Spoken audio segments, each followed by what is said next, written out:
Good morning, everybody. Let's make a wedge jig. So I recently had a bunch of people ask about my wedge jig. I just made a new one. This is the old one. Kind of got beat up, and I wanted a new one because I'm about to run a whole bunch and change my the shape just a little bit. Not much. It just the scrap of wood I had.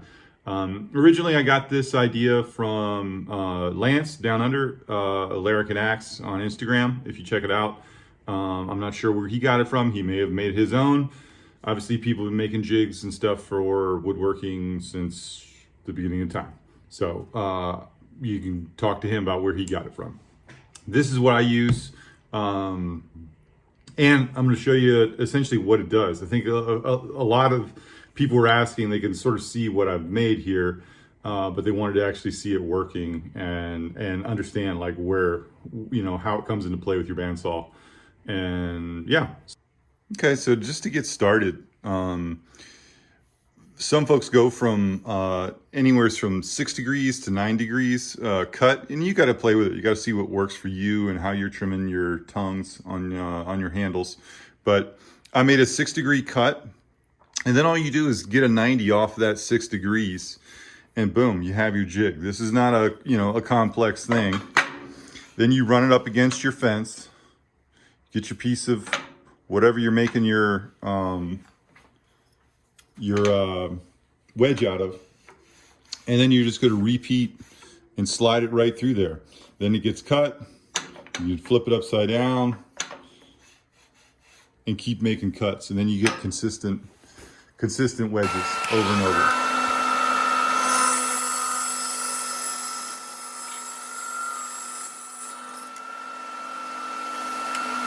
All right, so we got our wedge. And it's probably the shortest video I have to date, but hopefully you find it as useful as I have with banging out wedges. I don't make them ahead of time. A lot of people say, like they run a bunch of wedges at a time, which is nice to have a jig if you're just gonna go do them. I just like to have it for consistency. So when I'm carving stuff the same way, I'm relatively getting the same kind of wedge. And you can play with it, play with the angles, whether it's 6 degrees or 9 degrees, and you can make fatter wedges by moving your fence a little bit. But that should help. And hopefully it clears up some of my email duties too.